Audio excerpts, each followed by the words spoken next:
ఈ సౌరవ్ దాసు ఐటెం గాని లెక్క బిహేవ్ చేస్తూ ఉన్నాడు. నాలెడ్జ్ లేకనా లేకపోతే ఇంతేనా తీరు నాకు అర్థం కావట్లేదు. రోజు ఒక సరుకిస్తా ఉన్నాడు ఈయన మనకి. తాజాగా ఏం మాట్లాడుతున్నాడో ఆయన యొక్క మేధావితనం ఏమిటో ఒకసారి చూడండి.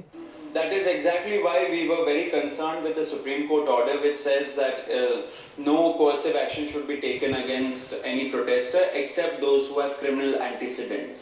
Now, when you give such space to the police, obviously they are going to misuse it, and obviously the Supreme Court will be found sleeping when cases of misuse come before it. It is not going to act in time, and time is of the essence when criminal machinery is behind you.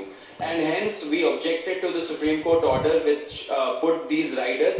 This is not what was agreed upon between the protesters and the state.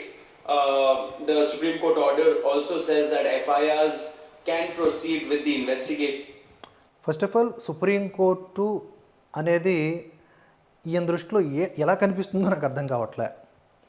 Supreme court ఇలా అనకూడదు, ఇలా చెప్పకూడదు, supreme court ఇలా orders pass చేయకూడదు, contempt of court కిందకు వస్తుంది, లోపల వేసేయచ్చు. Supreme court ఒక దిశానిర్దేశం చేసిన తర్వాత దాన్ని తూచా తప్పకుండా ఫాలో అవ్వాలి. కానీ ఇలాంటి తుచ్చమైనటువంటి కేటగిరీ పీపుల్ వాటిని కూడా ప్రశ్నిస్తూ ఉన్నారు.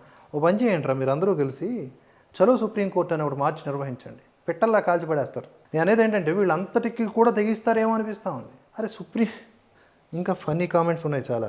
We objected to that as well, and we continue to object.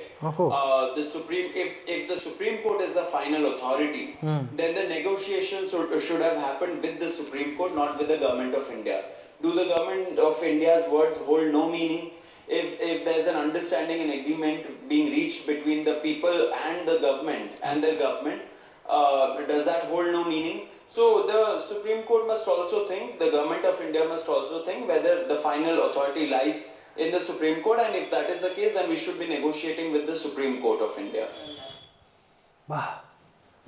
ఎక్కడ చదివారా బాబు మీరు చదువులన్నీ?